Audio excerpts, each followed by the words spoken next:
कला अकादमीचे उपाध्यक्ष आवड मंचाची जिणेच्या खडतर अशा प्रवासात पुढे सरताना अशी वेगळीच आपला सर्वारात्मक दृष्टिकोन, नव्या विचारांना जन्म देणारे, कठीण प्रसंग धडाडीनं झेलणारे डॉक्टर 1 आणि 2 नाही तर मराठी आणि इंग्लिशीत तब्बल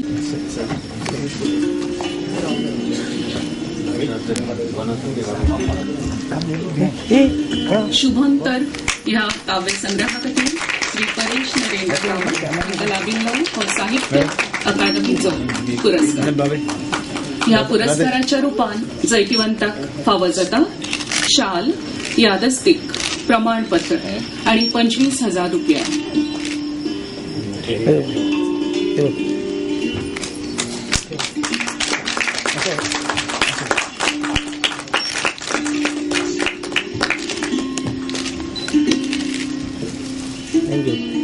थँक्यू.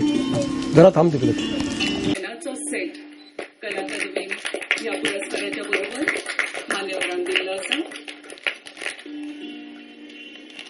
आणि आता श्रीमती राधा भावे हांका तांच्या उमलताना ह्या मराठी काव्य संग्रहासाठी खातीर लाभिल्लो गोय कला अकादमीचो साहित्य पुरस्कार. श्रीमती राधा भावे.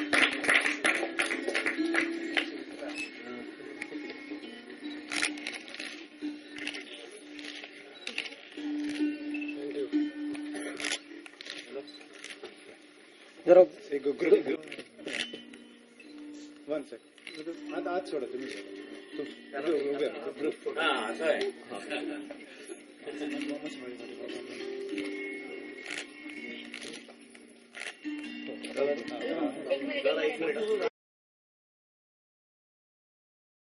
या कविता संग्रहाक कला अकादमी साहित्य पुरस्कार फावो जाल्ले खातीर म्हाका आंतरीक खोस जाता.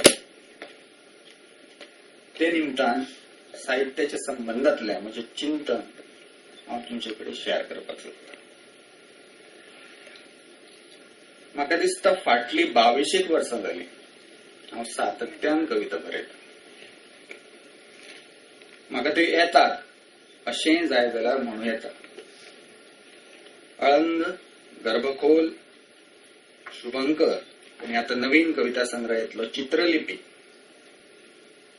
ह्या 4 संग्रहांतल्यान त्यो रसिका मुखार आयल्या. इतली वर्सां सातत्यान कविता बरयल्या उपरांत कविता हे म्हजें पिशें म्हणपाचें म्हाका जाणवता आनी हें पिशें म्हज्या रक्तांतूच आसा. घडये हें जेनेटिक इनहेरिटन्स वा इव्हॉल्विंग म्युटेशनूय आसूं येता. म्हज्या मुळांतूच आशिल्ल्या गंभीर आनी संवेदनशील स्वभावाक लागून म्हजे कडल्यान गंभीर स्वरूपाचें लेखन घडटा. कविता हें म्हजे अभिव्यक्तीचें स्वाभाविक माध्यम अशें म्हाका दिसता. हांव म्हजे कविते कडेन आवयच्या काळजाच्या दोळ्यांनी पळयता. आमच्या गोंयांत कवितेचे वाचक खूब आसात, कवी खूब आसात, पूण कवितेचे रसीक साप थोडे.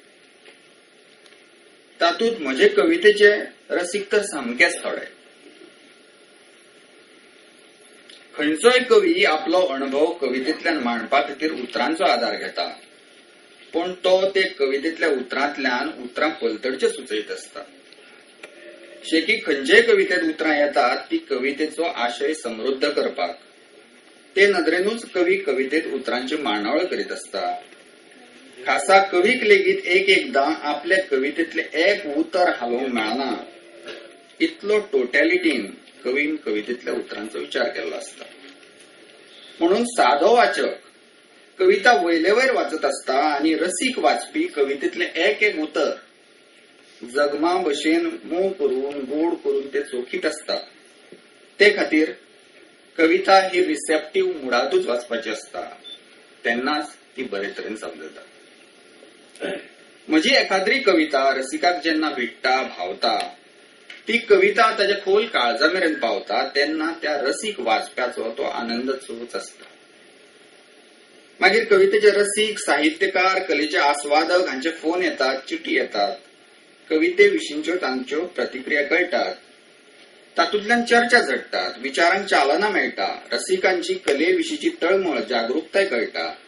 आपल्या सृजनाकडेन गंभीरपणान पळयतल्यार एखाद्या दुसऱ्या समान धर्मा साहित्यकाराचो कले संबंधातलो दृष्टिकोन समजता, नवी नदर मेळटा, नवें शिकपाक मेळटा. मागीर कोणेय ते म्हज्या स्वभावातले पिशेपण अशें म्हळें जाल्यार लेगीत ताचें वायट दिसना. अशे तरेचे म्हजे कवितेविशींचे पिशेपण हांव फाटली 22 वर्सां कवी शंकर रामाणी, कवी माधव बोरकार, कवी रमेश वेळुस्कार, नाटककार पुंडलीक नायक आणि साहित्यकार रवींद्रबाब केळेकार हांच्या सांगातान सारीत आसा. दिसान दीस ते कवितेचे पिशेपण शाणेपणाक बदलचे सोडून पिपळा भशेन सळसळत आनिकूय पाचवीचार जायत आसा. तशें पळयल्यार आयचो काळ हो संवसारीक साहित्याच्या मळार मॉडर्न, पोस्ट मॉडर्न साहित्याचो काळ. संवसारीक भाशांमदीं आयज इंग्लीश, स्पॅनिश, पोर्तुगीज, फ्रेंच, जर्मन, इटालियन, रशियन ह्यो साहित्य मळावयल्यो प्रगत भासो. ह्या भासांतले साहित्य व्हड तांकीचें, गुणात्मक नदरेन श्रेष्ठ, क्लासिकांत मोडसारकें. आमच्या भारतीय भाशांनी संवसारीक पांवड्यार दखल घेवपासारखें साहित्याच्या मळाक आपलें योगदान दिलां. एका काळार भारतीय भासांमदीं बंगाली, हिंदी, मराठी, कन्नड ह्याच भासांचो शेक चलतालो.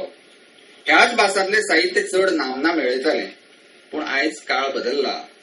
भारतांतल्यो हेर भासो देखीक उडिया, असमिया, मल्याळम, तेलुगू, पंजाबी, राजस्थानी, कश्मीरी ह्या भाशांतल्यान आयज बऱ्यांतलें बरें साहित्य जल्माक येता.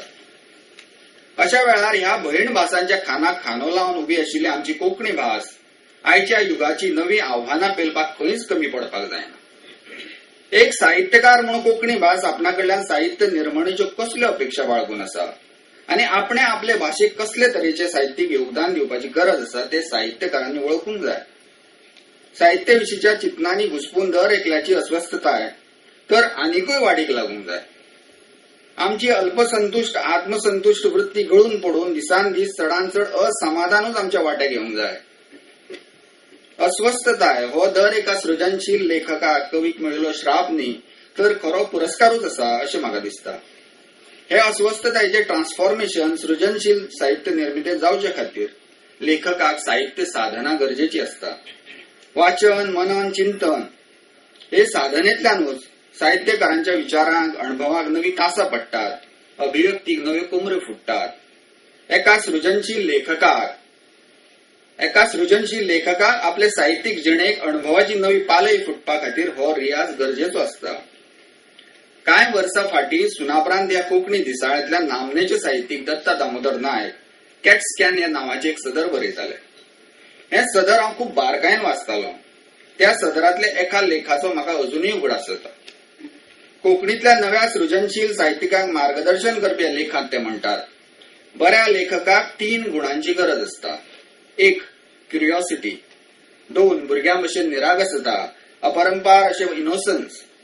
आणि 3. अथांग करुणा, खोल गर्भखोल अशें कंपॅशन. ज्या मनशाची संवेदनशीलता बोथट जाता, निबर जाता, ज्या मनशाच्या काळजातले भावनीक ओलेपण सुकून वता, आटून वता, तो मनीस बरें साहित्य निर्मूंक शकना. ताजे साहित्य अडेचें जाता. जो दिसपट्टो आपल्याच सुखदुःखांत गुल्ल आसता, जाका फकत आपली चिंता आनी आपले हुस्के, जो फकत आपलेच तोखणायक लाळयला आनी जाणे आपलो अहंभाव बोमाड्या भशेन फुलयला, असलो मनीस जें बरयतात तें सगळें चीज केक रायटिंग जाता. सूर घालून खोर्नान भाजून काडिल्ल्या गांवठी उन्याचो ताका सुवाद नासता. असले असेंद्रिय इनऑर्गेनिक साहित्य दिवाणखान्यांतल्या कागदी फुलांच्या पुष्पगुच्छा भशेन आसता. रानात, शेताचे मेरेर, तणाच्या मळार फुलिल्ल्या सैम फुलाचे रसरशीतपण ताका नासता.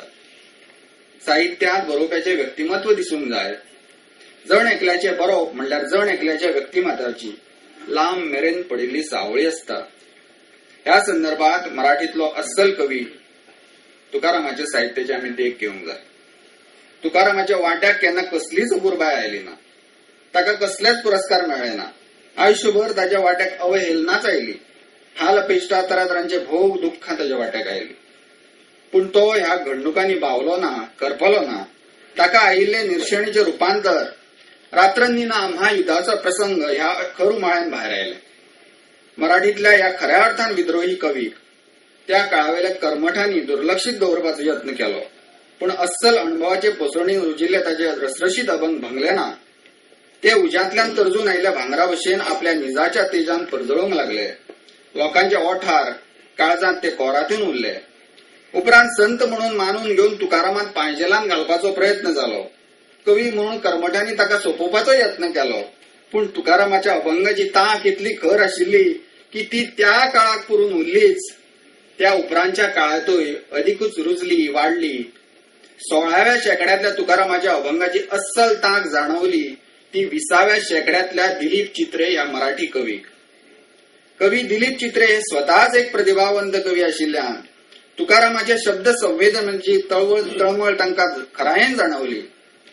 तांणी मराठणातल्या रसिकांक तुकारामाच्या अभंगाची ओळख तर करून दिलीच, त्या भायर तुकारामाचे अभंग इंग्लिशीन अणकारून तांणी तुकारामाक संवसारभर पावयलो. दर एका कलावंताचे आयुष्य कितल्या कोडू गोड अनुभवांनी भरिल्लें आसता ताजो दिश्टावो तुकारामाचे अभंग वास्तकीत जाता.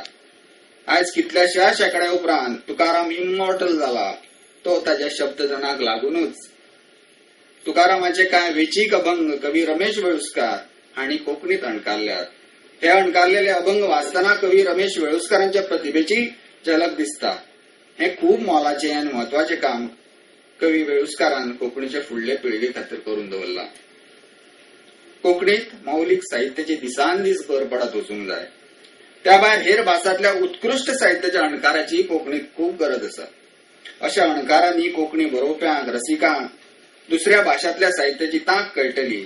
त्या भाशांनी चलिल्ल्या साहित्याच्या उदरगतीची वाटचालीची त्या भाशांतल्या साहित्य विश्वाची वळख जातली, समज वाडटली. मागीर आपले भाशे मुखार उबी आशिल्ल्या आव्हानांची आमकां कल्पना येतली. त्या निमतान आपल्या साहित्यातल्या गुणदोशांची चर्चा जातली. पूण ते खातीर जाय ते दोळे उक्ते दवरून केल्ले आपल्या साहित्याचे आत्मचिंतन. अशें आत्मचिंतन केल्यारूच आमी काळाच्या बरोबर चलतात, काळाच्या फाटी आसात काय काळाच्या फुडें चलतात ताची उजळणी जातली. साहित्याच्या संबंधांतल्यो सर्जनशील लेखकाक अस्वस्थ करपी ह्यो सगळ्यो गजाली लक्षांत दवरून तुम्ही भेटयल्लो कला अकादमी साहित्य पुरस्कार हांव नमळान स्विकारता.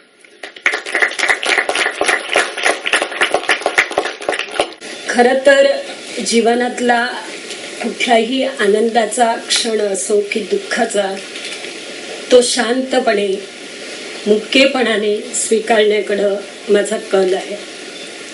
त्यामुळे आज काय बोलायचं, या आनंदाच्या प्रसंगी काय बोलायचं हा प्रश्न मला पडलेला आहे. उमलताना ह्या माझ्या काव्यसंग्रहाला या कला अकादमीचा पुरस्कार मिळाल्याची बातमी जेव्हा कळली तेव्हा मला आनंद जरूर झाला, पण तो आनंद द्विगुणित, त्रिगुणित किंवा शतगुणित तेव्हा झाला जेव्हा या गोष्टीचा आनंद माझ्या इतर जवळच्या व्यक्तींना झालेला आहे हे मला जाणवलं. ही बातमी देताना आमच्या श्री फळदेसाई यांनी इतक्या कौतुकाच्या स्वरात ती मला सांगितली की मला तर वाटून गेलं 8वीच्या वर्गात पहिला नंबर घेतलेली मी विद्यार्थिनी आहे. मग नंतर मला अनेक फोन आले आणि प्रत्येकानं मला ह्याचीच जाणीव करून दिली की हा पुरस्कार योग्य पुस्तकाला मिळालेला आहे. तेव्हा मी मग एक गोष्ट केली, मी माझं पुस्तक वाचलं आणि ते वाचत असताना कुठली ओळ मला कधी सुचली, कुठल्या प्रसंगात सुचली, का सुचली ह्याचा एक पट मनात उलगडत गेला. अनेक सुखदुःखाच्या क्षणांचा पुनःप्रत्यय आला आणि ते जे 1.5-2 तास जी अनुभूती मी घेतली तो माझ्यासाठी मोठा पुरस्कार होता. मी काहीतरी खूप छान माझ्या मनात उमलून आलं होतं हे मला जाणवलं. खरं तर माझ्या पुस्तक प्रकाशनाच्या वेळी प्राध्यापक अनिल सामंत यांनी माझ्या पुस्तकातील कवितांचे विविध पैलू उलगडून दाखवून मला चकित केलं होतं. कारण मला तर वाटायचं की माझ्या कविता ह्या पूर्णपणे व्यक्तिगत अशा स्वरूपाचे अनुभव मांडणाऱ्या आहेत. त्यामुळे अशा प्रकारच्या कविता पुस्तक रूपाने येणं कितपत योग्य असा प्रश्न मला पडायचा. आणि अर्थात पुस्तक प्रसिद्ध झाल्यानंतर अनेकांनी मला हे सांगितलं की तुझ्या ओळींमध्ये आम्हाला आमच्या अनुभवांची प्रतिबिंब सापडतात. मध्यंतरी असाच एका स्त्रीचा फोन आला. माझ्या पुस्तकातील गुलामी ह्या कवितेवरती खूप वेळ बोलत होती. तुझ्या इशाऱ्यावरती मी वाकावे चुकावे, तुला वाटते म्हणून न चुकून चुकावे, अशा ज्या त्या कवितेतल्या ओळी आहेत त्या सांगून ती मला म्हणाली, अगदी खरं आहे हो.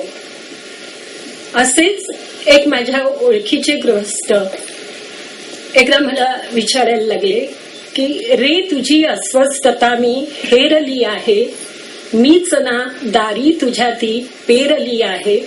या ओळीमागची कथा काय ग?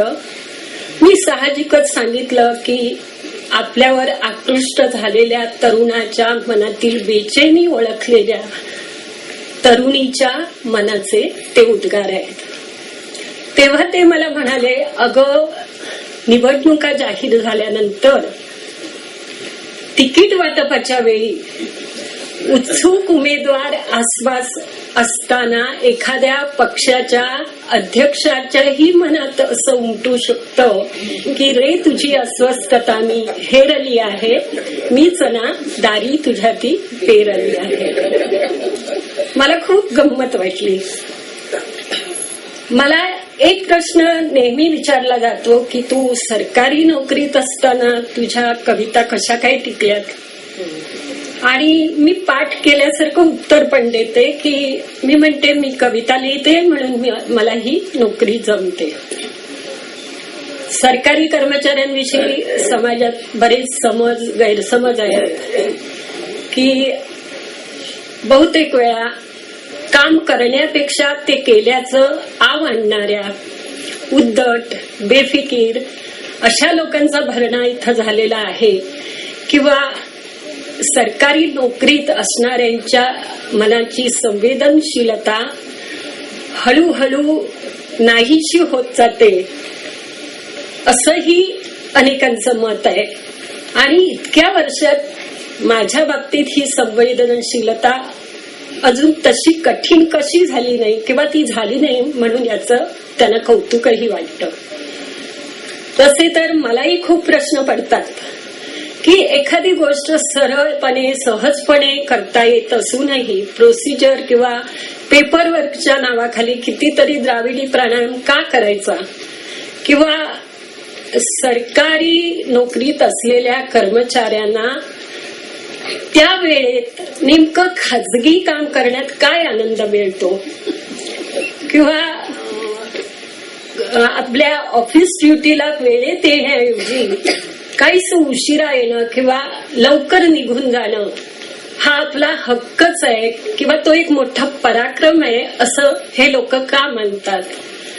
पैसा हेच सर्वस्व आहे किंवा सुखाचं साधन आहे अशी मनोवृत्ती समाजामध्ये का बळावत आहे? हे आणि अशा प्रकारचे अनेक प्रश्न जेव्हा मला पडतात तेव्हा माझ्याच ओळी माझ्या मदतीला येतात की सारीच उत्तरे नसतात द्यायची, ज्याला हवी तशी ती समजून घ्यायची. खर तर कवितेनं मला खूप काही दिलेलं आहे, माझा आधार झालेली आहे. अनेक कवींच्या ओळींनी माझ्या उदासीच्या वेळी माझ्या मनाला फुंकर घातलेली आहे, माझं सांत्वन केलेलं आहे. त्यामुळं मला कवी मंडळीविषयी विलक्षण कृतज्ञता वाटते. आणि त्यातही स्वतःला कविता स्फुरणं हा अनुभव खूप अलौकिक असतो. एखादी चांगली ओळ किंवा चांगली कविता सुचल्यानंतर काही काळ आपण अगदी नशेत असतो, धुंदीत असतो. कविता हे कवच बनून आपल्या भोवताच्या जगामध्ये असलेल्या काट्याकुट्यांपासून आपलं रक्षण करते असं मला अनेकदा वाटतं. अर्थात हे सगळं जे आहे ते इतकं हिरवं गहिरं आहे असंही नव्हे. आज माझ्या कवितांचं कौतुक होतंय, पण अशीही माणसं मला भेटलीत की कविता लिहिणं हा शुद्ध वेडेपणा आहे असं मानणारी, किंवा कविता लिहिणं म्हणजे काही एवढं ग्रेट नव्हे, कथा कादंबरी लिहायला जास्त अक्कल लागते असंही मला सांगितलं गेलेलं आहे. आणि अर्थात कवितेविषयी अनुकूलता नसलेली अनेक माणसं मला भेटली, आणि अगदी माझ्या घरात सुद्धा एवढा तीव्र विरोध वगैरे नसला, आणि मला माझा नवरा या बाबतीत वेड्यात काढत नसला, म्हणजे त्याला अजून वेगळ्या गोष्टींमध्ये ती संधी मिळत असते म्हणूनही असेल तर, आणि त्याचा फारसा या गोष्टीला विरोध नसला तरी त्याची एक अट आहे की तो नेहमी मला सांगतो की तू कविता लिही, वाटतील तेवढ्या कविता लिही, पण तुझी कविता अशी कविता लिहू नकोस जी पाठ्यपुस्तकामध्ये येईल. कारण त्याचं म्हणणं असं आहे की कविता शिकून झाल्यानंतर शिक्षक विद्यार्थ्यांना विचारतात की कवीला काय म्हणायचंय, आणि त्या प्रश्नाचं कुठलंही उत्तर दिलं तरीही त्यांना त्या शिक्षकांना ते मान्य नसतं. त्यामुळे अशा प्रकारचा छळ तुझ्या कवितांमुळे होऊ नये असं मला वाटतं. माझ्या कवितांचा पहिला श्रोता आणि रसिक म्हणजे माझी मुलगी. तिला मी कविता लिहिते म्हणजे काहीतरी खास करते असं वाटतं, त्याचा ती अभिमानही बाळगते. पण थोडीशी नाराजी आली किंवा तिला निषेध नोंदवायचा असला की ती मला सांगते की आई तू त्या आता कविता करणं तेवढं बंद कर. तर असं जरी असलं म्हणजे अर्थात हे काही फारसं असह्य होणारं किंवा तापदायक असं नाही, त्यामुळं आपल्या वेगानं माझी कविता फुलत आहे. परंतु याच जगामध्ये आपल्या भोवताला मला कवी, कवयित्री आणि त्यांच्या कवितांच्यावर खूप प्रेम करणारी माणसंही भेटलेली आहेत. आणि केवळ मी लिहिते म्हणून माझ्याशी ओळख करून घेऊन माझ्याशी मैत्री वाढवण्याचा प्रयत्न करणारी ही माणसं भोवती आहे. आणि असे हे अनुभव आपलं जगणं सुसह्य करतात, जीवन समृद्ध करतात. खूपदा असंही वाटून जातं की आपण काहीतरी आनंददायी असं काहीतरी करू शकतो या जगात, आपल्या जगण्याला थोडासा अर्थ आहे. आणि म्हणूनच आज हा पुरस्कार मला मिळालेला आहे, माझ्या पुस्तकाचा गौरव होत आहे. अशा वेळी या गौरवात किंवा या यशात वाटेकरी असलेल्यांचा उल्लेख करणं मला महत्वाचं वाटतं. माझी कुठलीही कविता एखाद्या वर्तमानपत्रात किंवा मासिकात छापून आली की माझी आई म्हणायची, अगं तुझं पुस्तक निघालं पाहिजे, पैसे हवे तर मी देते. किंवा माझे वडील, अगं तुला सुचतं तरी कसं, असं म्हणून माझं कौतुक करायचे. माझी एक मैत्रीण चांगली कविता ऐकल्यानंतर, अगं तुझे किती करू हाव असं म्हणणारी माझी मैत्रीण नूतन, किंवा अगो तू बरे बरेता असं म्हणणारी माझी दुसरी मैत्रीण माधवी, किंवा या लोकांबरोबरच माझा अनुत्साह किंवा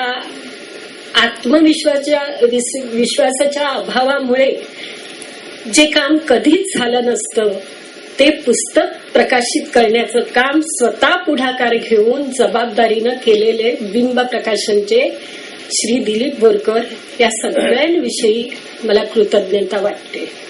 पण याच्याही पेक्षा कणकणभर जास्त कृतज्ञता माझी मैत्रीण सुषमा हिच्याविषयी वाटते. कारण ती नेहमी मला सांगत आलेली आहे की तू लिहिलं पाहिजेस.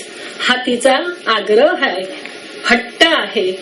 आणि हुकूम सुद्धा आहे, ज्याच्यामुळं मी लिहिती राहिलेली आहे आणि आज हा आनंदाचा क्षण माझ्या आयुष्यात आलेला आहे. जीवन फार सुंदर आहे असं मी म्हणणार नाही. सुख आनंद ह्या क्षणांबरोबर अनेक दुःख वेदना ताप आपल्या आयुष्यात असतात. परंतु असं एखादं कलेचं वरदान लाभलं की जगणं सुसह्य होतं. आणि म्हणूनच अनेक ताप क्लेश वेदना ओलांडताना अतिशय आत्मविश्वासानं आणि हसतमुखानं मी म्हणू शकते की दुःखालाही चिमटीमध्ये धरता येते आणि त्याचे फूल पाखरू करता येते. धन्यवाद. काळीज दिल्यावरच पावता. कवितेत काळीज ओपून स्वतः उमलताना पळोपी श्रीमती राधा भावे. तुम्हाला उमलताना पाहणारे आम्ही सर्व साक्षीदार. शब्दांच्या विश्वात पूर्णपणे फुलून साहित्य अकादमी पर्यंत तो सुगंध पोचावा अशी इच्छा बाळगतो. धन्यवाद. साहित्य म्हणजे जीवनाचं पडबिंब. प्रत्येकाची आयुष्याकडे बघण्याची नजर वेगळी, दृष्टिकोन वेगळा.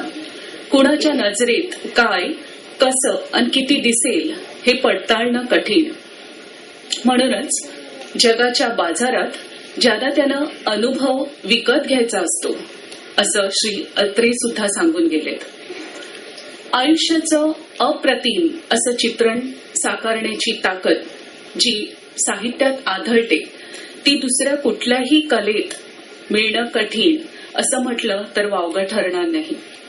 प्रत्येक कला आपल्याला आनंद देतात, पण आयुष्याचा तो खास असा अनुभव देणारी पवित्र गंभीर आणि आयुष्य पणाला लावून करण्यासारखी गोष्ट म्हणजे साहित्य. विनंती करते आजच्या सोहळ्याचे प्रमुख पाहुणे डॉक्टर अरुण टिकेकर यांना, त्यांनी आपले विचार मांडावे.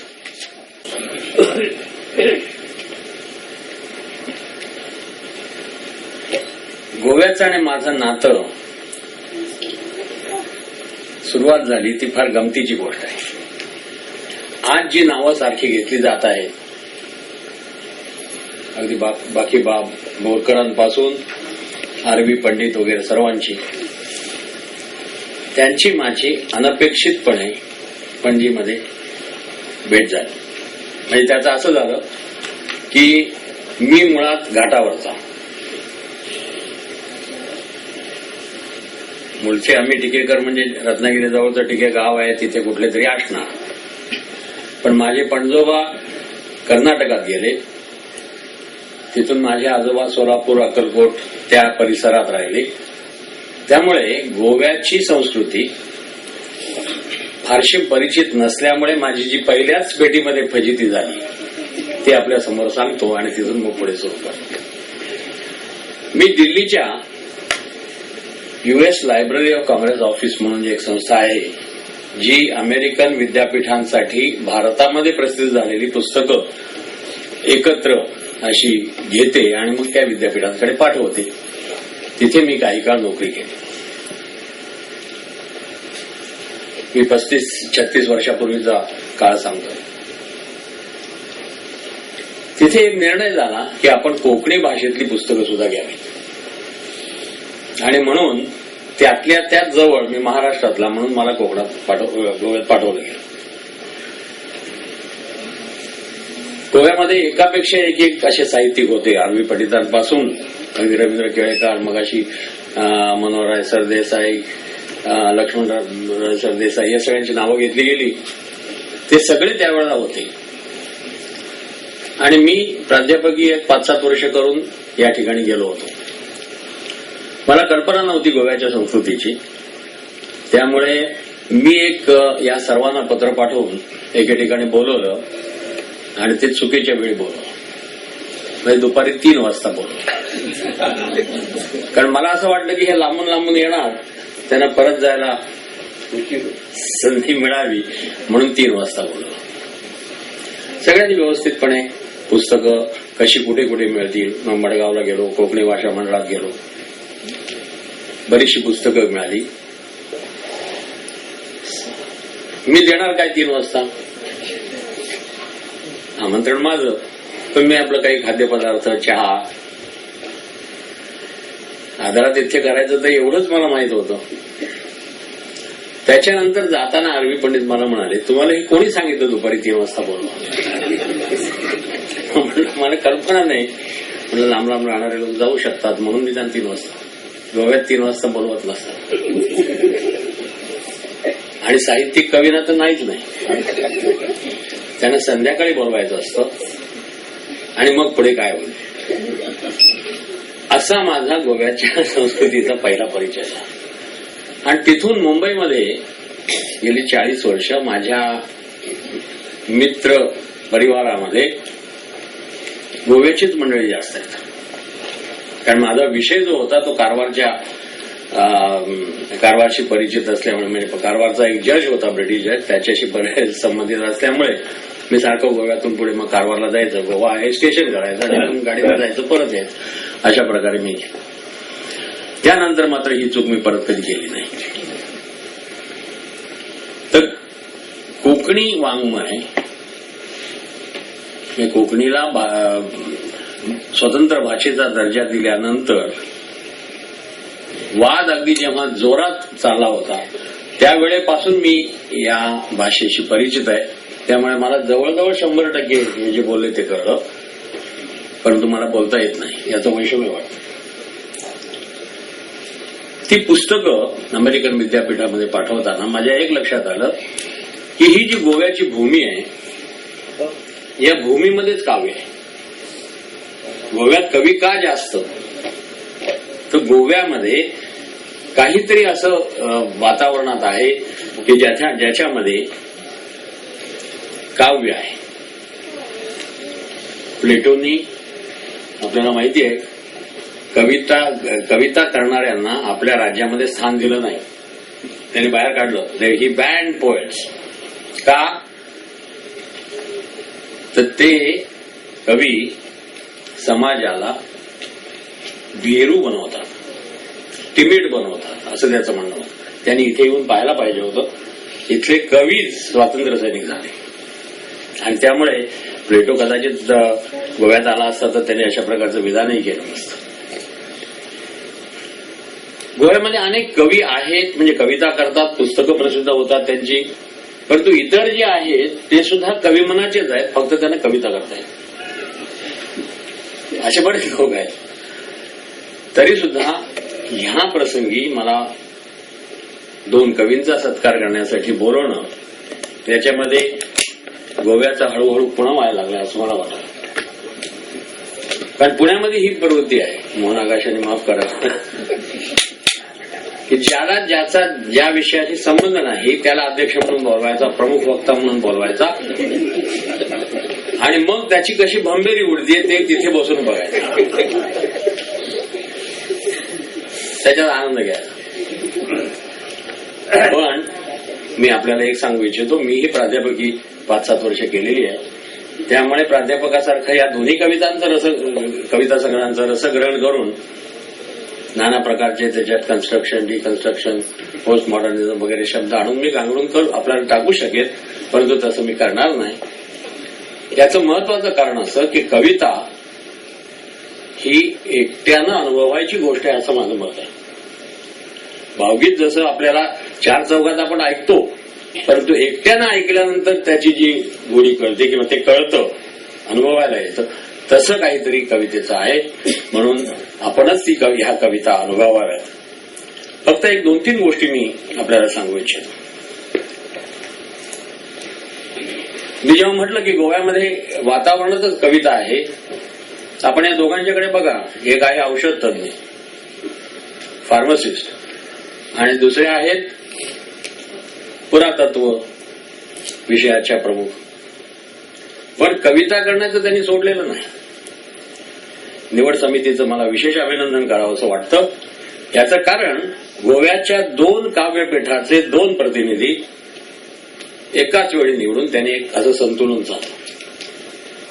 एक व्यासपीठ बोरकरांचं तर दुसरं शंकर रामानंद. आजचे दोघेही लहानपणापासून या काव्य ह्या वाङ्मय प्रकाराशी एकनिष्ठ आहेत. त्यांनी इतर प्रकार हाताळले नाहीत. लहानपणापासून त्यांनी काव्य जगलं, काव्य लिहिलं. परेश कामतांच्यावर रामायणांचा त्याचा संवाद झाला, त्यामुळे त्याचा परिणाम आहे. त्याच्यातच ते वाढलेले आहेत. साहजिकच त्यांची कविता अधिक आत्ममग्न आणि अंतर्मुख करणारी अशी आहे असं मला वाटलं. राधा भावे यांची कविता बोरकरांची नातं सांगणार. ती उत्क्रांत झाल्यासारखी वाटते. स्वच्छंदवादाकडून अस्तित्ववादाकडे त्यांचा प्रवास झालेला आहे. त्यामुळे ह्या कविता वेगळ्या वेगळ्या प्रकारच्या वेगळ्या प्रकारचं प्रकटन त्यातून होत असल्यामुळे आपण स्वतः त्या वाचाव्यात असं मला वाटतं. मी असं म्हटलं की माझ्यापेक्षा अधिक योग्य अशी व्यक्ती आज जर मिळाली असती एखादी कवी मनाची तर अधिक योग्य झालं असतं. योग्य न्याय, काव्यात्म न्याय आपल्या दोघांनाही मिळाला असता. त्याचं कारण मी कविता लिहिल्या नाहीत असं नाही, तर त्या कधी प्रसिद्ध केल्या नाहीत. प्रत्येक कवी कॉलेजमध्ये गेल्यानंतर कविता करायला लागतोच. परंतु मी अशा घराण्यात जन्मलो की कथा कविता लिहिणं याची मला भीती वाटायची.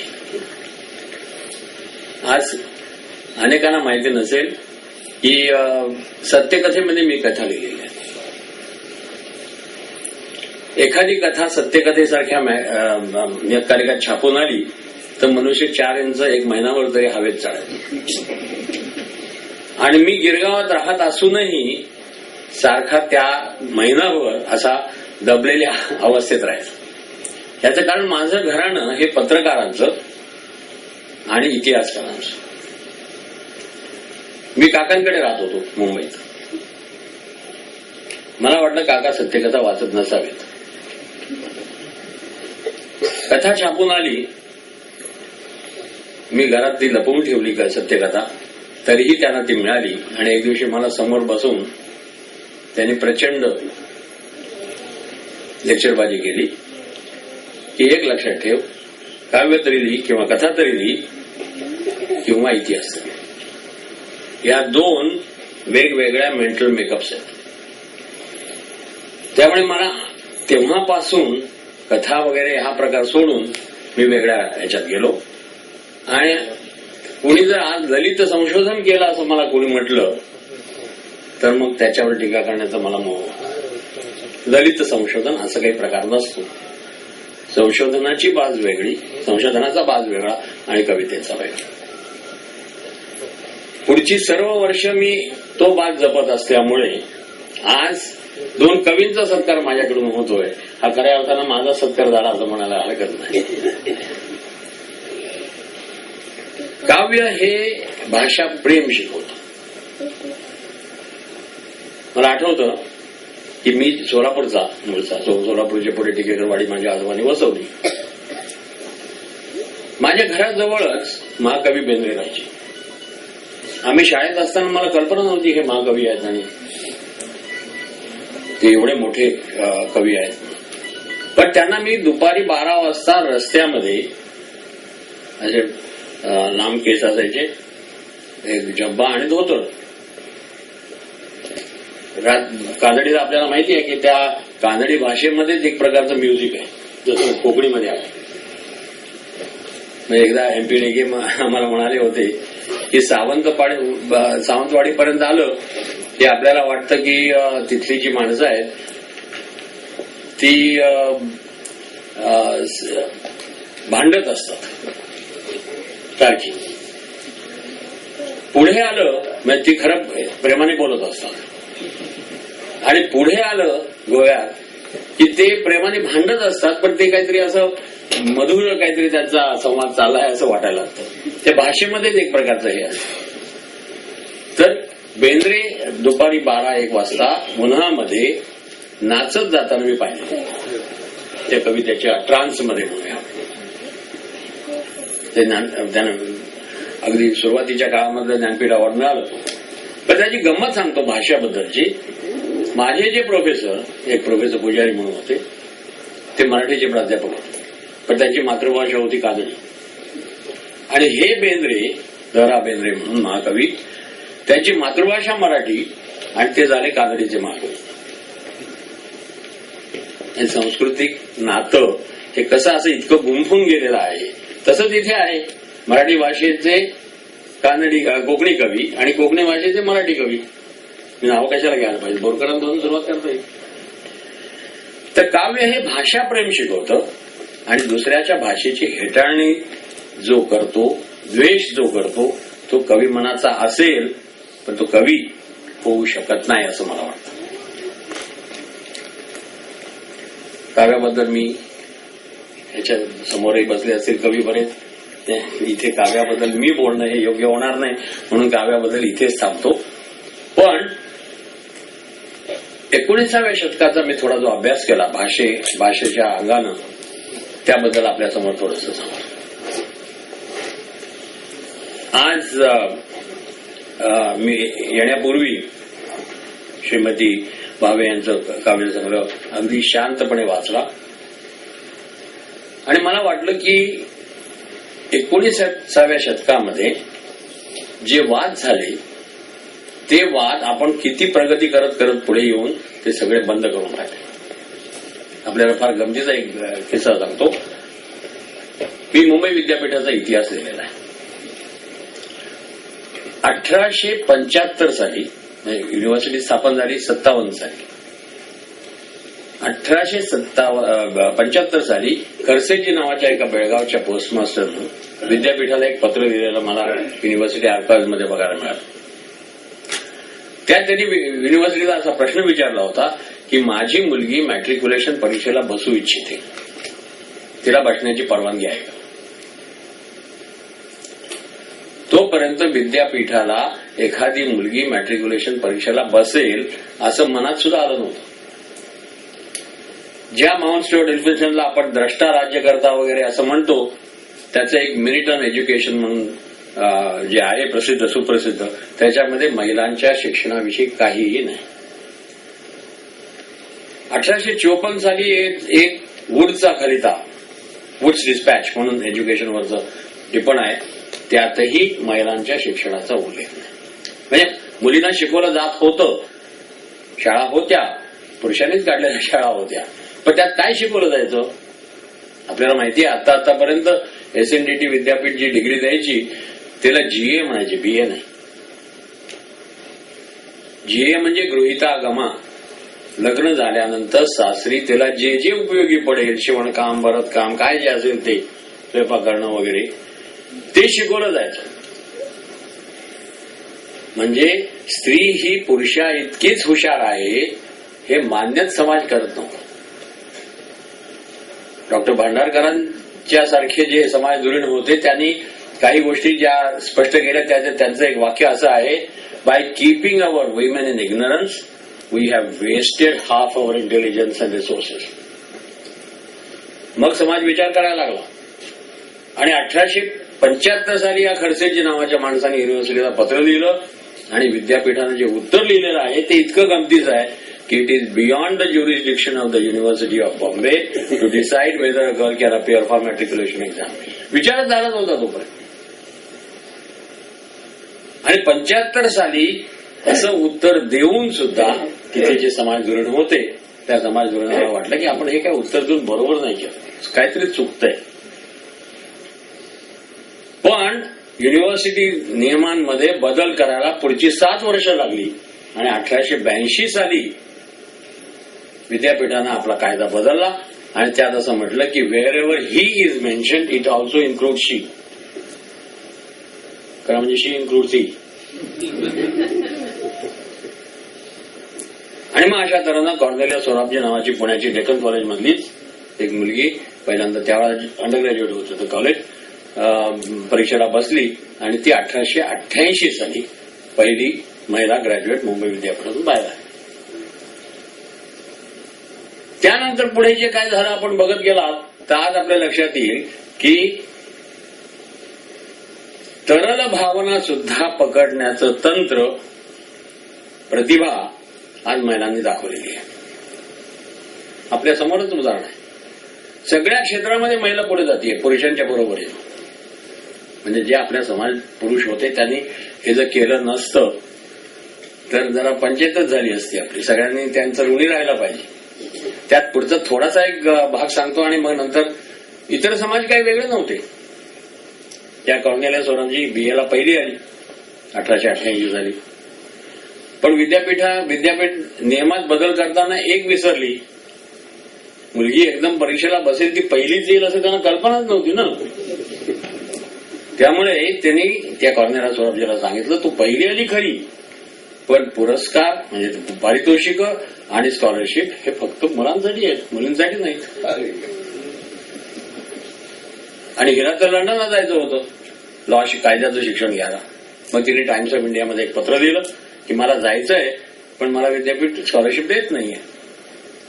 मग त्यावेळची लेडी गव्हर्नर डफरिन म्हणून जी होती तिने पुढाकार घेतला, पैसे जमवले आणि तिकडे पाठवलं. तिथे परिस्थिती वेगळी होती का? याच्यापेक्षा खराब परिस्थिती. इथे निदान पुरुषांबरोबर तिला, मुलांबरोबर तिला परीक्षेला बसू दिलं, वर्गात बसू दिलं. तिथे बालियर कॉलेज ऑक्सफर्डचं जे आहे जिथे ती शिकली तिथे तिला मुलांबरोबरही बसू दिलं नाही. शेजारच्या रूममध्ये परीक्षेलाही तिला शेजारच्या रूममध्ये बसवलं. तिथेही ती बऱ्यापैकी सेकंड क्लासमध्ये आली. पण विद्यापीठाने सांगितलं तुला कायद्याची पदवी दिली पण तुला वकिली नाही करता येणार.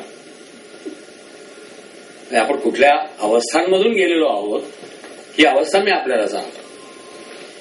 पण तिथून मग इथे परत आली, पुन्हा इथं लॉ केलं आणि मग ती उत्तर नॉर्थ प्रोव्हिन्सेसमध्ये ती सल्लागार झाली. त्याच्या पुढचा इतिहास मला सांगायचा नाहीये. पण आपण कसे बदलत गेलो हे आपण लक्षात ठेवलं पाहिजे. तसंच भाषेबद्दल झालेलं. मराठी भाषा ही सुरुवातीपासून, मराठी आणि इतर प्रादेशिक ज्या भाषा होत्या, कन्नडा म्हणा किंवा गुजराती म्हणा, या विद्यापीठ स्थापनेपासून त्याच्यात होत्या. विद्यापीठात शिकवायला होत्या. 65 साली पहिली आपली बीएची परीक्षा झाली त्यावेळेला मराठी होती. 1859 साली पहिली मॅट्रिक्युलेशन झाली. पण हळूहळू मराठीबद्दल आणि इतर प्रादेशिक भाषांबद्दल भ्रमनिरास व्हायला लागला. म्हणजे 1859 साली जी पहिली मॅट्रिक्युलेशन झाली त्याला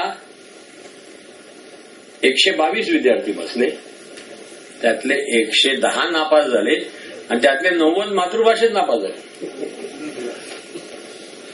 हे 3-4 वर्ष असं व्हायला लागल्यानंतर मग विद्यापीठाच्या लोकांना वाटायला लागलं, जसं आज वाटतं की फार लोक नापास झाले तर पुढच्या वर्षात कोण येणार.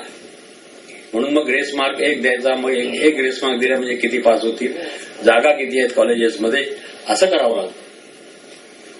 तर त्याप्रमाणे 4 वर्ष पाहिल्यानंतर मराठी आणि अन्य प्रादेशिक भाषा काढून टाकल्या गेल्या. सर अलेक्झांडर ग्रँड नावाचे व्हाईस चान्सलर होते. त्यांनी एक रिपोर्ट लिहिला की असं का होतंय, मातृभाषेमध्ये लोक का नापास होत आहेत. आपण नीट तो इतिहास लक्षात घेत नाही. ब्रिटिश फक्त आमच्या विरुद्ध होते वगैरे असं सगळं करतो आपण. पण मातृभाषेमध्ये नापास झाले. आपली मातृभाषा ही स्टँडर्डाइज कोणी केली, प्रमाण कोणी केली. आज सगळे तुम्हाला सांगतील की पुण्याच्या सदाशिव पेठेतल्या लोकांनी केली. पण तसं नाही झालं, साहेबांनी केलं. मोल्सवर्थ, कॅन्डी वगैरे लोकांनी, व्हॅन्स केनेडी या लोकांनी जर ती मातृभाषा प्रमाण केली.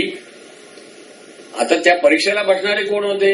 कोणी कोल्हापूरहून आलेला, कोणी गोव्यातून आलेला, कोणी विदर्भातून आलेला, असे जे लोक होते ते प्रत्येकाच्या भाषेमध्ये वेगळेपण होतं. आणि ते प्रमाण भाषेला समोर ठेवून जर तपासत गेले तर नापासच होणार की नाही. त्यामुळे 110 पैकी जे नापास झाले त्यातले 90 मातृभाषेत नापास. विद्यापीठात लोक येईनासे झाले आणि म्हणून मग ते मातृभाषा काढून टाकली. काढून टाकताना तो जो रिपोर्ट लिहिला गेला 1864 साली सर अलेक्झांडरने, त्याच्यामध्ये असं म्हटलेलं आहे की तुमची म्हणजे प्रादेशिक भाषांमध्ये प्रगल्भ साहित्य नाही. वाक्य असं आहे, there is no mature literature. 1864 ची तक्रार आहे. प्रगल्भ साहित्य तुमच्यात नाही. जे प्रगल्भ आहे ते आहे संत साहित्य. आणि सर अलेक्झांडरचं म्हणणं असं आहे की प्रगल्भ म्हणजे संत साहित्य हे घरीच अभ्यासायचं असतं, विद्यापीठात शिकवलं जाणार नाही. आता ते शिकवलं जातं, ती गोष्ट वेगळी. त्यांनी असं म्हटलंय शेक्सपियर आमचा मोठा नाटककार खरा, पण तो विद्यापीठात नाही शिकवला जाणार. त्यावेळची भावना ती होती. पण त्याच्या पुढे शेक्सपियरही शिकवला गेला, त्याच्यानंतर आपल्याकडे संत साहित्यही शिकवलं गेलं. पण संत साहित्य हे घरीच थांबलं. ह्या मताला डॉक्टर भांडारकर, रावबहादूर रानडे या लोकांनी अनुमती दिलेली आहे की मराठीमध्ये प्रगल्भ साहित्य नाही 1864. आणि मग पुढे 30 वर्षात काय झालं हे जर तुम्ही बघितलं तर मग तुम्हाला उलगडा होतो.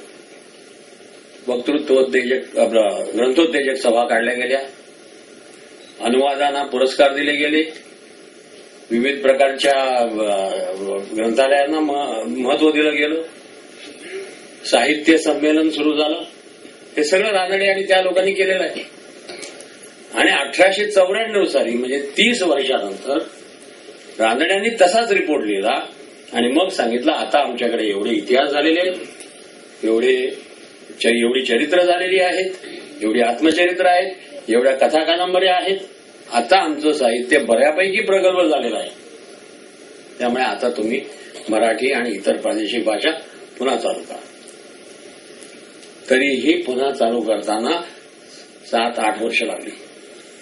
1901 साली मराठी परत विद्यापीठात आहे. मी अशासाठी सांगतोय की जे त्यावेळेला प्रश्न निर्माण झाले तेच प्रश्न आज आहेत. आम्ही मराठीमध्ये म्हणजे आपण म्हणतो ज्ञानेश्वरांच्या मराठीला पुढच्या 10,000 वर्षात काही मरण नाही, असं कधी होत नसतं. आज मराठीमध्ये पुन्हा तोच प्रश्न आहे, प्रगल्भ साहित्य नाही. हे कमी आहे. अगदी पूर्वी जेवढे 0 होतं ते आता काहीतरी 10%. कोकणीमध्ये आज प्रगल्भ साहित्य किती आहे याचा विचार आपण करावा. नसेल तर मला असं वाटतं कला अकादमी सारख्या संस्थेनं अधिकाधिक प्रगल्भ साहित्य निर्माण करण्यासाठी प्रोत्साहन दिलं पाहिजे.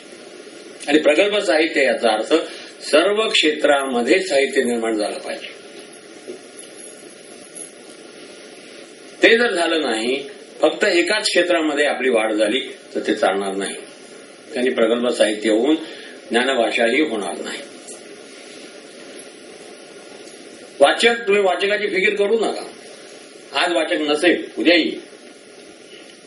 आज जे कवी आहेत त्यांचं इव्हॅल्युएशन उद्या होईल.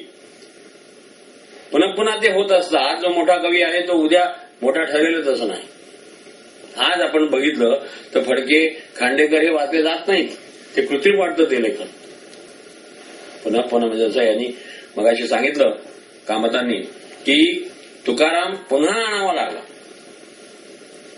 मधल्या काळामध्ये तुकारामाबद्दल थोडीशी विस्मृती झाली होती, पण सारखं असं इव्हॅल्युएशन होत राहतं. त्यामुळे आज लोक वाचत नाहीत म्हणून चांगले पुस्तकं आम्ही काढत नाही या मताला काही अर्थ नाही. आपण काढत राहावी, प्रकाशित करत राहावी, लोकांना प्रोत्साहन दिलं पाहिजे हे करण्यासाठी, गंभीर काम करण्यासाठी. तरच एखादी भाषा समृद्ध होऊ शकते. आणि ती समृद्ध झाली तर ती ज्ञानभाषा होईल ना. तरुण पिढी इंग्रजीकडे का जाते? त्या भाषेमध्ये किती महत्वाची पुस्तकं आहेत ती बघा. मग आज आपल्याकडे ती नाहीत तर निदान अनुवाद तरी करूया. अनुवादित ग्रंथ आपल्या भाषेमध्ये आणणं हे आम्हाला मराठीमध्ये किती वर्ष माहिती नव्हतं. आज तुम्ही बघितलं असेल तर मराठीमध्ये अनुवाद फार चांगले विकले जातात. ते एका दृष्टीने चांगलं असलं तरी दुसऱ्या दृष्टीने चांगलं नाही. दुसऱ्या दृष्टीनं याचं कारण आपण मान्य केलेलं आहे. याचा अर्थ की मराठीमध्ये फार चांगले ग्रंथ नाहीत, गंभीर पुस्तकं नाहीत. तसंच नवीन भाषेचं सुद्धा होऊ शकतं. म्हणून मला असं वाटतं की याचा पुनर्विचार या लोकांनी करावा.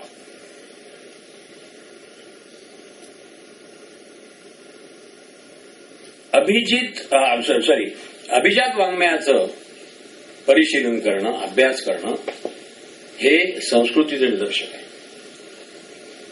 मागे एकदा अमेरिकेमध्ये एक वाद असा झाला की ॲलन बुलॉक नावाच्या माणसाने असं लिहिलं, closing of the American mind.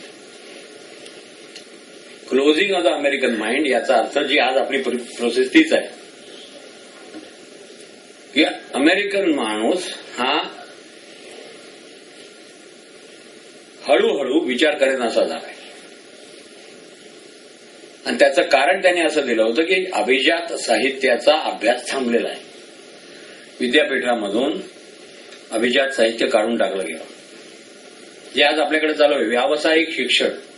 म्हणजे पुण्यामध्ये एक संवाद झाला, तिथल्या एका फार मोठ्या माणसाने असं विधान केलं की आर्ट्स आणि सायन्स कॉलेजेस बंद करून टाकूया.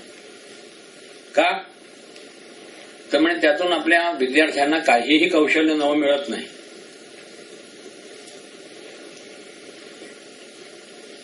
त्याच्यानंतर मी बोललो, तर मी असं म्हटलं की आज कुठे महाराष्ट्राकडे थोडासा पैसा यायला लागलाय. म्हणजे माझी पिढी ही अत्यंत दरिद्री अवस्थेमध्ये, सगळा महाराष्ट्र दरिद्री होता.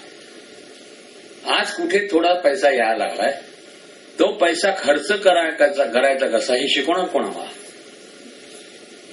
हे साहित्यच शिकवू शकतो. त्याचं कारण तुमची जीवनविषयक दृष्टी निर्माण करणं हे साहित्याचं काम आहे. माझ्या हातात शक्ती आली, पायात शक्ती आली, पण माझा मेंदू जर वाढला नसेल तर काही उपयोग नाही. अमेरिकेमध्ये जेव्हा हे पहिल्यांदा पुस्तक आलं, the closing of the American mind, त्यावेळेस सगळ्या विद्यापीठांमध्ये त्याची चर्चा झाली. विद्यापीठांमध्ये चर्चा झाली आणि मग दुसऱ्यांनी सिलेबस जेव्हा बदलले गेले, आज अमेरिकेमध्ये अगदी मॅनेजमेंटच्या सर्वोच्च पदासाठी तत्वज्ञानाचे विद्यार्थी घ्यायला गेले. तत्वज्ञान म्हणजे त्याची बेसिक डिग्री तत्वज्ञानातली आणि पुढे MBA व्यवस्थापन शास्त्र. आपल्याकडे सगळे कॉमर्सकडे चाललेत. माझ्या वेळेला डॉक्टर जोशी इथे बसले, माझ्या वेळेला कॉमर्स ही फॅकल्टी धरली जात नव्हती. कॉमर्स हे व्यावसायिक शिक्षण धरलं जात होतं. फॅकल्टी दोनच, आर्ट्स आणि सायन्स, आणि मग मेडिसिन आणि लॉ. परंतु कॉमर्स ही फॅकल्टी धरली जात नव्हती. मी जेव्हा विद्यार्थी होतो त्यावेळी ती पुढे आली आणि सगळे विद्यार्थी तिकडे चालले.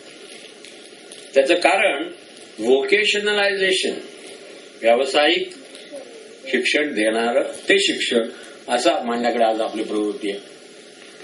तसं होत नसतं. तसा जर इम्बॅलन्स समाजामध्ये झाला तर कविताच काय, कुठलंही सर्जनशील साहित्य समाज वाचणार नाही. आणि एक लक्षात घ्या, संस्कृती ही फक्त मानवालाच आहे, प्राण्यांना नाहीये, पक्ष्यांना नाहीये. मग ही जे आपलं वेगळेपण आहे मानवाचं, ते टिकण्यासाठी आपण काय करतोय? मला असं वाटतं की अभिजात साहित्याचं परिशीलन हे प्रत्येक पिढीनं केलं पाहिजे, प्रत्येक पिढीला करायला लावलं पाहिजे. त्यातूनच ह्या कविता, कथा, काव्य, नाट्य, संगीत, संगीताला प्लेटोने सगळ्यात वरचा दर्जा दिलाय. कारण संगीताला म्हणजे जे क्लासिकल अभिजात संगीत आहे त्याला दुसरं माध्यम लागत नाही. काव्याला निदान, भावगीताला निदान शब्द माध्यम लागतं, क्लासिकलला लागत नाही. ते फक्त स्वरावर जातं. त्यामुळे त्याला त्यांनी सर्वोच्च हे दिलेलं आहे. ज्या भूमीला कलाभूमी म्हटलं जातं, इथे फार मोठी परंपरा आहे. ती परंपरा टिकलेली आहे आजपर्यंत, पण ती जाणीवपूर्वक टिकावी असं माझं म्हणणं आहे.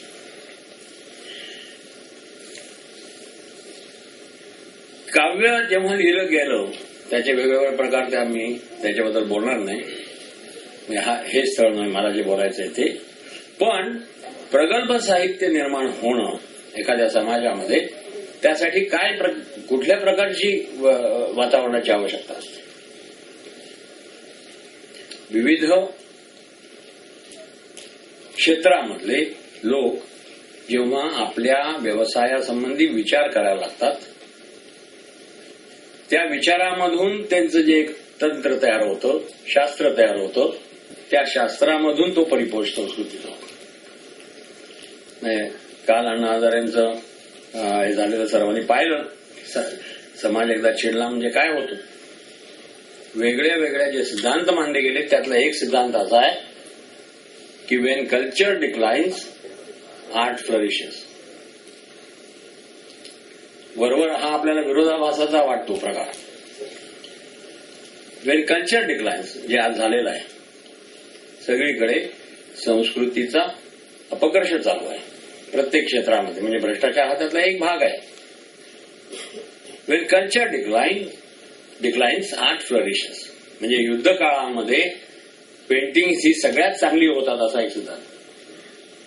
त्याचं कारण का, तर हे जे कलावंत लोक आहेत, लेखक कलावंत म्हणजे ते विचारवंत आहेत असं आपण गृहीत धरायचं. यांनी फार छान मगाशी वर्णन केलं की कवी कविता करताना हा नुसता शब्दांचे खेळ करत नाही, त्याच्या मागे त्याची मनोभूमिका आहे आणि त्या मनोभूमिका त्याला सारखं ते चिंतनामध्ये ठेवतं. तुम्ही सारखं चिंतन करून तुमचा जो काय सार जे आहे ते सार कवितेमध्ये. बाकी ज्याच्यामध्ये मी ज्या व्यवसायात आहे पत्रकारितेमध्ये एवढा सार वगैरे काढणे इतपत त्याला वेळच नाही, पण त्याचा अर्थ त्याच्यात विचारच असू नये असं नाही.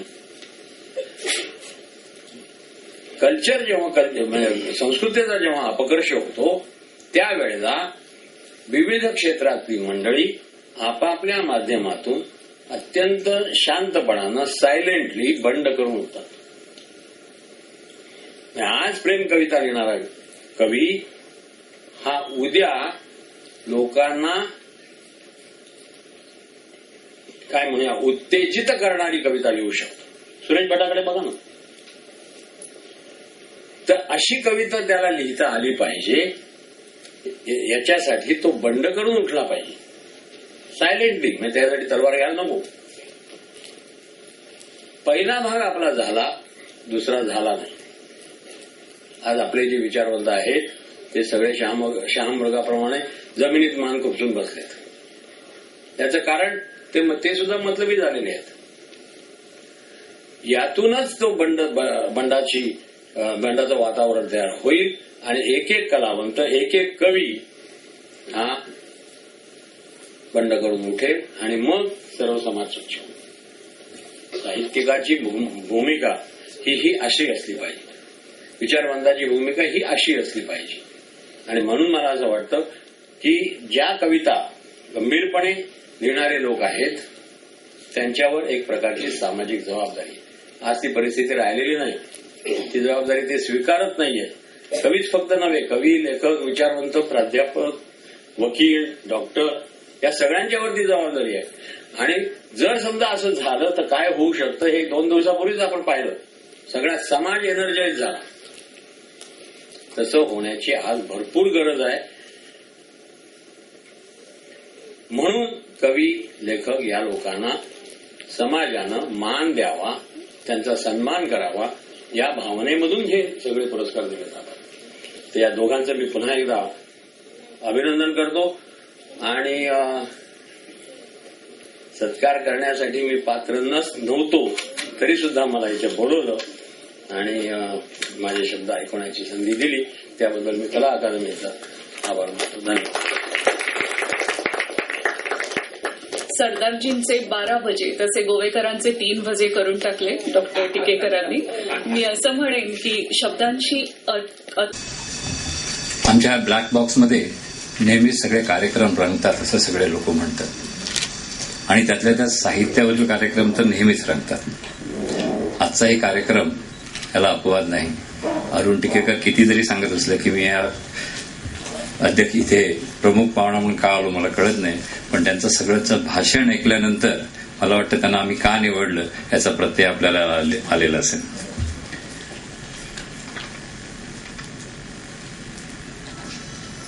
मी जेव्हा म्हणतो की इथे कार्यक्रम रंगतात तेवढ्यासाठी रंगतात, त्याच्यात कला अकादमीचं काही श्रेय नसतं. त्यामध्ये खरं श्रेय जातं ते आपल्यासारख्या रसिकांना, आपल्यासारख्या विचारवंतांना आणि इथे येऊन जे कार्यक्रम रंगवतात त्यामुळे हे कार्यक्रम रंगतात. आपल्या देशामध्ये वेगवेगळ्या कलावर काम करणाऱ्या विविध अशा अकादमीज आहेत. उदाहरणार्थ साहित्य अकादमी ही साहित्यावर काम करते, संगीत नाटक अकादमी ही परफॉर्मिंग आर्टवर काम करते, ललित कला अकादमी ही चित्रकला आणि तत्सम कलावर काम करते. परंतु गोव्यामध्ये कला अकादमी ही या सर्व कलावर एकत्रित एका छताखाली काम करत असते आणि याचं सगळं श्रेय जातं ते एका द्रष्टा माणसाकडे, आणि ते होते म्हणजे आपले गोमंतकाचे पहिले मुख्यमंत्री श्री भाऊसाहेब बांदोडकर. त्यांची जयंती जन्मशताब्दी आपण हल्ली साजरी केली. षण्मुखानंद नाट्यगृहासारखं एक नाट्यगृह बांधावं हा मूळ विचार, परंतु सिव्हिल सोसायटी आणि सरकार यांचं सहकार्य मिळालं, यांच्यात विचार आदान प्रदान झाले तर काय निर्माण होऊ शकतं त्याचं एक उत्तम उदाहरण आहे.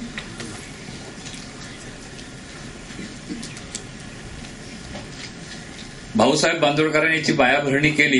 भाऊसाहेब बांदोडकर ही वास्तू पाहू शकले नाहीत, पण त्यांच्या कन्या शशिकलाताई काकोडकर यांनी ते काम पुढे जोमाने नेलं. आणि त्यानंतर आलेले मुख्यमंत्री म्हणून आलेले आमच्या आजचे अध्यक्ष कला अकादमीचे, त्यांनी याला मूर्तिमंत स्वरूप दिलं. ते स्वप्न त्यांनी जिवंत केलं आणि अनेक कार्यक्रम ह्या कला अकादमीतून ह्या सर्व कला, संस्कृती आणि साहित्य ह्या सर्व कलावरती उपक्रम त्यांनी हाती घेतले.